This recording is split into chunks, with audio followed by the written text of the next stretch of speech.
Tumores do trato gastrointestinal. Este é o assunto do Cuidado em Pauta deste episódio. O trato gastrointestinal é formado por vários órgãos, responsável pela absorção de nutrientes de tudo aquilo que comemos. Por isso, tamanha a importância do cuidado, da atenção com o sistema digestivo ao falarmos sobre câncer. De acordo com os dados do Instituto Nacional de Câncer, o Brasil deve registrar mais de 45 mil novos casos de câncer coloretal para cada ano do triênio 2023 a 2025. Por uma pequena margem, a prevalência maior ocorre nas mulheres. Para casos de tumores no estômago, serão mais de 21 mil novos casos, seguindo dos tumores no pâncreas e esôfago, com quase 11 mil novos casos para cada um deles. Tumores podem surgir independente de fatores externos, mas é importante ficar atento a alguns hábitos prejudiciais e também à hereditariedade. Para falar sobre esse assunto, nós vamos conversar com a médica, ela que é oncologista do grupo Oncoclínicas, doutora Ana Carolina Guimarães. O Cuidado em Pauta está no ar.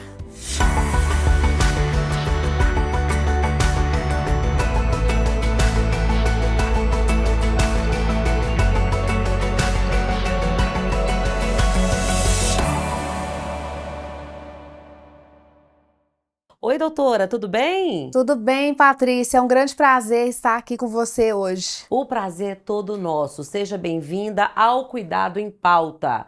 Um assunto de tamanha importância, né, doutora? Eu quero começar que a senhora explicar aí para os nossos internautas, seguidores, o que são aí os tumores do trato gastrointestinais? Quais são esses tumores? Patrícia, os tumores são do tubo digestivo, né, que compreende o esôfago, estômago, intestino grosso, intestino delgado, tá? Além dos tumores de fígado, vesícula biliar e pâncreas. O pâncreas também. O pâncreas também. Pois então, uma dúvida muito comum. Às vezes quem está em casa nos assistindo pergunta, olha, pâncreas e fígado são os órgãos aí, o tipo de tumores mais perigosos. Isso é verdade, doutora? Olha, são tumores mais agressivos mesmo. Mas o que é importante hoje em dia é que tudo que é diagnosticado precocemente existe cura.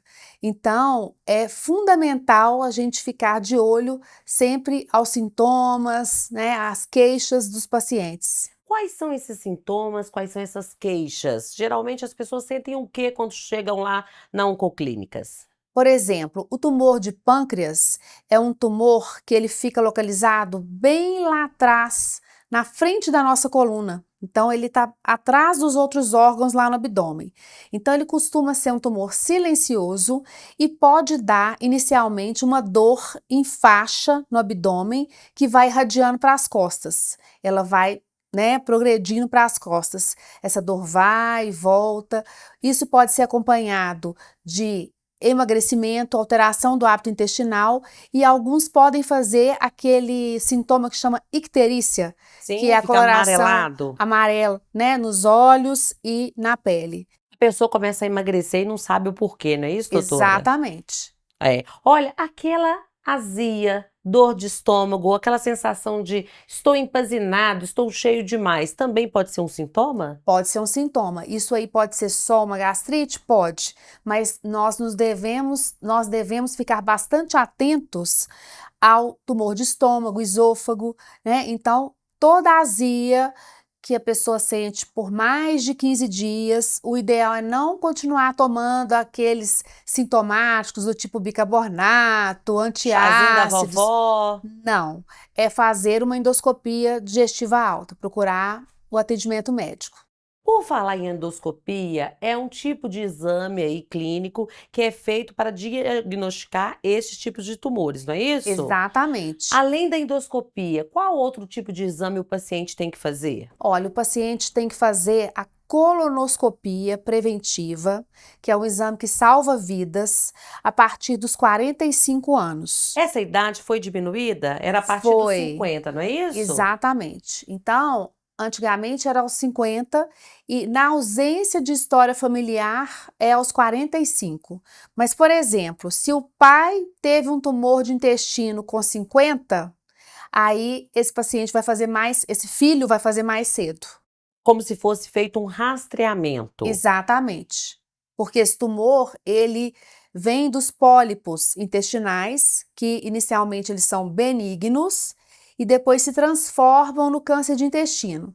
Então, uma vez que esses pólipos são removidos, a pessoa não vai desenvolver nada no futuro.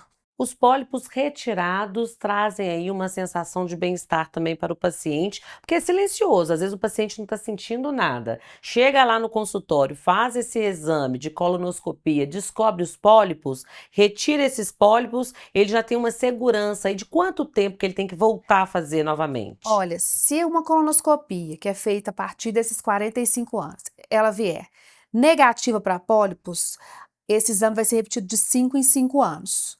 Se vier com pólipos, vai ser feita a cada 2, 3 anos, dependendo do tipo do pólipo.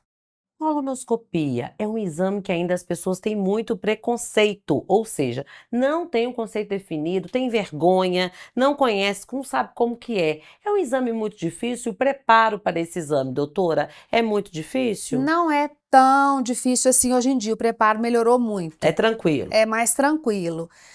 O paciente que vai fazer esse exame, 2 dias antes, ele já começa com uma dieta mais livre de resíduos, sem lactose, sem, né, leite, queijo, e aí uma dieta mais levinha, e na véspera do exame começa o uso dos laxativos. Cerca de 8 horas antes desse exame, já vai usando os laxativos para limpar o intestino para que o médico consiga enxergar e remover os pólipos na hora do exame. O paciente é sedado, então ele não acompanha, fica Não muito tranquilo. acompanha, só acorda depois que acabou o exame. É um exame normalmente rápido. Isso é a parte da prevenção. Mas e para aquele paciente que foi diagnosticado, descobriu que tem o câncer de intestino? Como que é feito o tratamento, doutora? É o seguinte, se esse tumor de intestino está localizado, vai ser feita uma cirurgia para retirada de parte do intestino e aí depois com o proctologista, tá? Ou cirurgião oncológico do aparelho digestivo, e depois esse paciente é avaliado pelo oncologista. Dependendo do estágio e da profundidade da lesão nas paredes do intestino, a gente só observa, o paciente vai para acompanhamento e, dependendo do caso, faz uma quimioterapia preventiva. Existe a quimioterapia preventiva? Existe. Quando o tumor de intestino, ele passa, por exemplo, para os linfonodos, que é a drenagem linfática do intestino, a gente indica sempre a quimioterapia preventiva, para que o paciente atinja a cura, que é o que a gente quer, para evitar a recidiva. Radioterapia também é utilizada? Radioterapia é muito utilizado no câncer de reto. No câncer do intestino grosso mais alto, é só a cirurgia e observação ou cirurgia seguida de quimioterapia. Quando o paciente é diagnosticado com um tumor no intestino, do lado esquerdo ele tem como sintomas aí o sangramento, correto? Exatamente. E do lado direito? Do lado esquerdo já está próximo da via de saída ali das fezes, então ele vai ter o sangramento. Do lado direito, anemia. Então é muito importante no adulto com anemia investigarmos aonde está tendo essa perda do ferro. É no intestino? É no estômago? Então a gente sempre, no adulto, a gente não fica só dando a suplementação com ferro, não. A gente quer saber por onde que está perdendo primeiro. Tumores gastrointestinais, eles ocorrem nas crianças, adolescentes também? É mais raro. Mais raro, Felizmente pro é mais adulto, raro. né? É mais para o adulto. Pois então, sabemos da importância e alimentação adequada também. Sim. Principalmente com relação à obesidade, né, doutora? É. Quem é obeso, fez a cirurgia bariátrica, tem aí alguma chance de desenvolver esse tipo de tumor ou já melhora muito o quadro? A cirurgia bariátrica é uma cirurgia que até traz uma proteção, porque como a obesidade é um fator de risco para esse tipo de câncer e vários outros, uma vez corrigida a obesidade, né, esse paciente ele entra no risco padrão. E o tipo de dieta também faz muita diferença. A carne vermelha, ela não deve ser consumida numa quantidade maior que meio quilo por semana. Essa é a quantidade ideal. Essa é a quantidade ideal. tá? Meio quilo por Meio semana. quilo por semana, idealmente. É, Né? 100 Então gramas por a gente dia, de deve, segunda a sexta. a gente deve alternar, né, com peixe, frango, e por causa disso, né? Não se pode comer carne vermelha todos os dias. Eu acho uma delícia, mas evito. Opa, tem muita gente que deve estar pensando, nossa, eu como isso aí num churrasco de final de semana, não é mesmo? Deve estar comparando aí. É, Mas e com relação à hereditariedade? Esse tipo de tumor tem muito essa questão, essa relação da hereditariedade, doutora? existe a relação com hereditariedade, por exemplo, tanto que se o pai ou a mãe tiveram esse tumor com uma idade, né, mais jovem, esses filhos vão fazer colonoscopia mais cedo do que essa idade, que 45 anos, que é a recomendada para o restante da população. E existem também as síndromes genéticas, que a pessoa já nasce com uma predisposição. Então, o fator genético é muito importante nesse ponto. Quando a gente atende um paciente com diagnóstico de câncer de intestino, o que a gente faz? A gente pede avaliação do nosso geneticista para fazer um aconselhamento genético, e hoje existe um exame de sangue que a gente faz no paciente com o diagnóstico para ver se tem algum gene envolvido. Por Quando meio do mais jovem. exame de sangue. Sim, é um teste molecular que a gente faz para testar os genes, uma análise genética, né? Porque se o paciente teve, assim, numa idade 40 anos, que é infrequente, 45, o que acontece? Alguma coisa está errado. Pode ser que ele nasceu com um gene e a gente vai investigar e fazer a proteção para o resto da família para ver quem que herdou esse gene também. É a medicina completamente avançada. Mas será que as pessoas têm essa noção, têm essa ciência de que o câncer ele pode ser, neste caso, hereditário? É isso que a produção do Cuidado em Pauta foi conferir, foi para as ruas para saber. Você está se cuidando? Tem procurado o seu médico? Vamos conferir? Vamos conferir.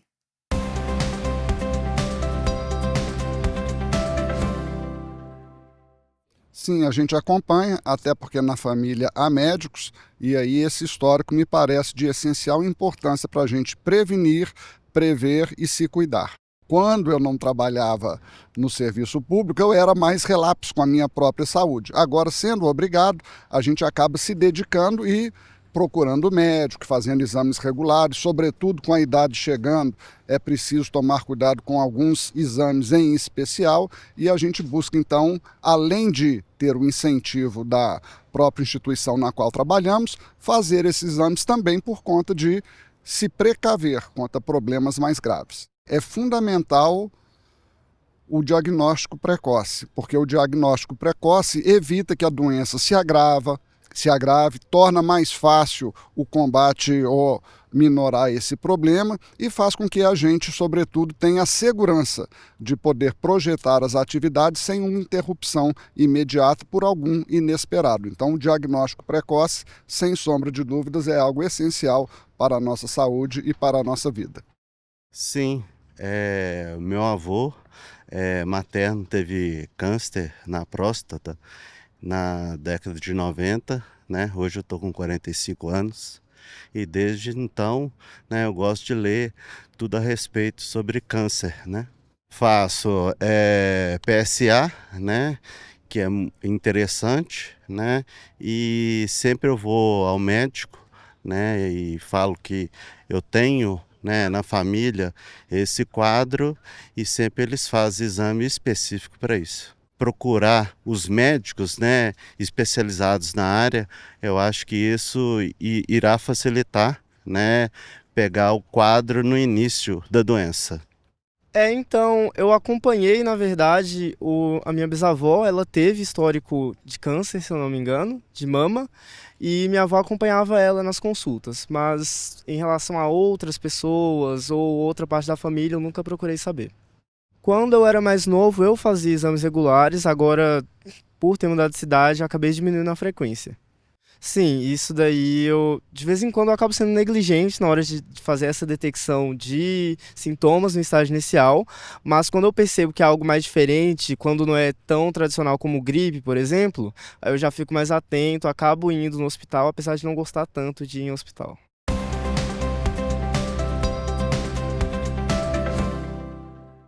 Bom, doutora Ana Carolina, as pessoas estão bem conscientes, estão informadas. Você teve essa impressão também? Tive essa impressão, que as pessoas estão bem conscientes. Indo atrás do médico, fazendo aí a prevenção, os exames de rotina, né? Gostei demais disso. Quais são os exames de rotina? Vamos recapitular? É o exame de sangue, endoscopia em alguns casos e Sim. Aí de rotina a gente faz ultrassom abdominal, né? Porque às vezes aquela pessoa tem cálculo na vesícula, por exemplo, né? pode ter também, né? E esse cálculo na vesícula pode ir irritando a parede da vesícula e no decorrer do tempo pode inflamar, e isso é um fator de risco para câncer também. Então, uma vez que esse cálculo vai ficando ali muito tempo, isso não é bom, né? Então, a inflamação da parede da vesícula é um motivo para se remover a vesícula, por exemplo. Tumores do fígado. Muito se fala aí a questão que o fígado se regenera, doutora. Sim, Isso é uma verdade? É um mito ou é isso é verdade? verdade. Algumas Verdade. cirroses, hepatites medicamentosas, tudo isso pode ser tratado? É o seguinte, a cirrose é um fator de risco para o câncer primário do fígado, aquele que nasce no fígado. Então é muito importante, uma vez que a pessoa saiba que tem hepatite, já procurar o seu médico, hepatologista ou gastroenterologista, para poder fazer o acompanhamento para que não evolua esse quadro de cirrose mais adiante. E vai acompanhando mês a mês, né? E vai acompanhando normalmente assim, semestralmente, né, ou trimestralmente, não precisa ser mês a mês, não. Não podemos falar sobre tumores gastrointestinais sem relacionar uma boa alimentação. A alimentação faz toda a diferença, não é mesmo? Olha, a alimentação é a chave de tudo. Existe um estudo norte-americano que mostra uma projeção de um aumento muito importante nos próximos anos, até 2050, do número de casos de câncer em decorrência da obesidade e maus hábitos alimentares. Então, o que a gente deve fazer? Controlar o peso, ter uma ingesta de verduras, legumes, frutas, fibras, o consumo de carne vermelha, como eu já falei, né, Moderado. moderado, e ter hábitos saudáveis, atividade física, porque a atividade física reduz a resistência periférica à insulina, o que é um fator protetor também. Hoje é um tripé, né, doutora? Nós podemos dizer que alimentação, atividade física e você está em dia aí com sua saúde mental também ajuda Exatamente, muito ajuda muito. para evitar aí qualquer tipo de tumor, não é mesmo? Exatamente. Então, mas será que as pessoas estão conscientes aí que os hábitos alimentares podem sim promover a saúde? Vamos voltar para as ruas? Vamos. A produção do Cuidado em Pauta foi novamente até as ruas. Vamos conferir?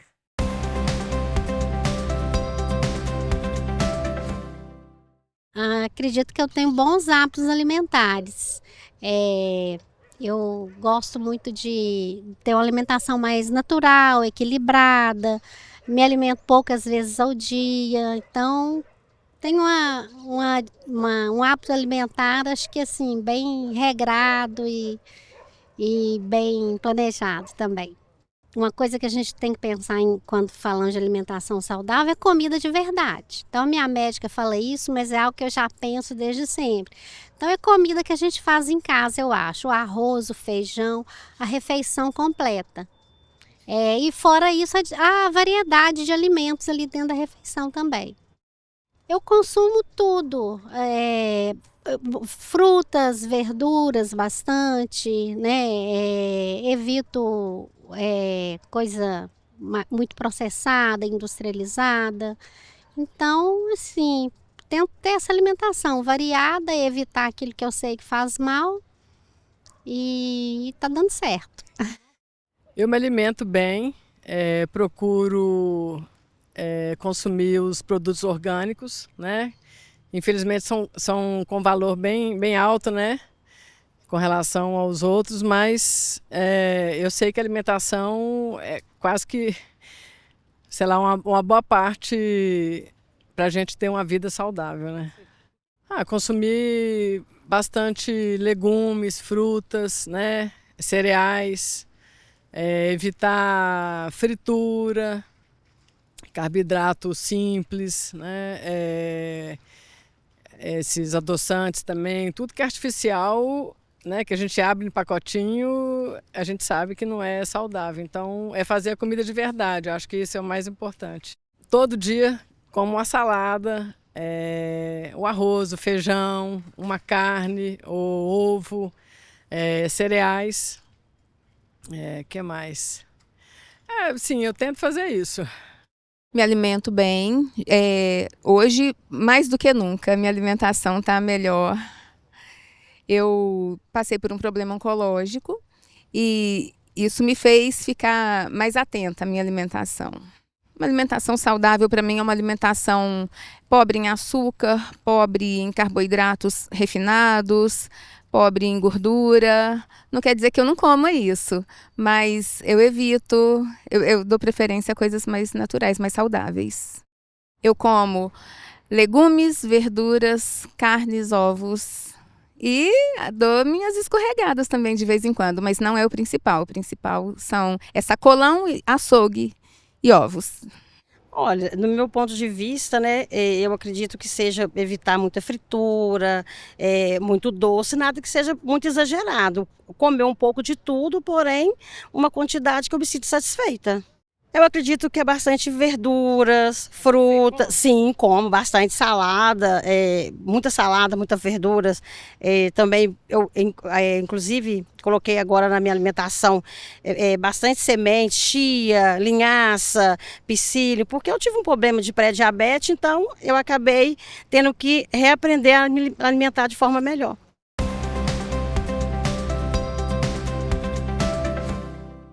Bom, doutora, tá todo mundo falando sobre comida de verdade. As pessoas realmente estão conscientes, né? Quem está falando isso tem muita razão. Hoje em dia o conceito é desembalar menos e descascar mais os alimentos. É comer de forma saudável, né, doutora? Comer de forma saudável. Evitar esses embutidos, defumados, aquela carne de sol que é muito consumida ali Temperada. em Minas, tem que ser evitada, porque ela é um embutido também. Grãos e cereais foram citados ali no Povo Fala. Fazem bem aí para as pessoas? Fazem muito bem. Achei que o povo está muito orientado.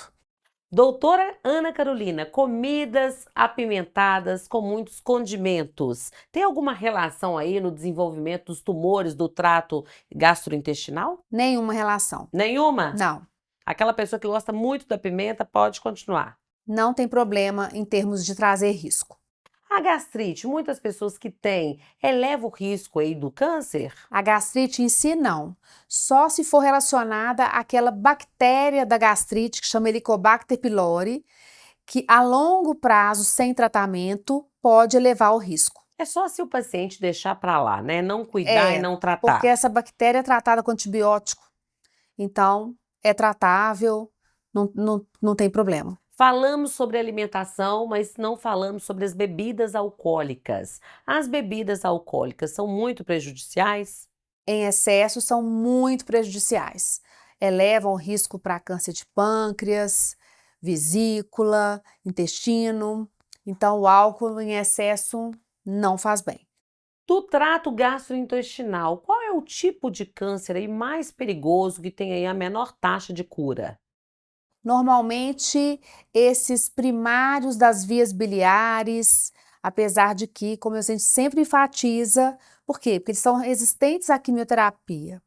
Mas, como a gente sempre enfatiza, se o diagnóstico for inicial e esse tumor for removido cirurgicamente, eles são passíveis de cura. A prevenção, na verdade, então, é aí um passo, a chave para a cura, o sucesso do tratamento, né? Quanto antes é o tumor descobrir... inicial. Exatamente. Diagnóstico precoce. Doutora Ana Carolina, a senhora gostaria de frisar aí alguma informação importante com relação aos tumores do trato gastrointestinal?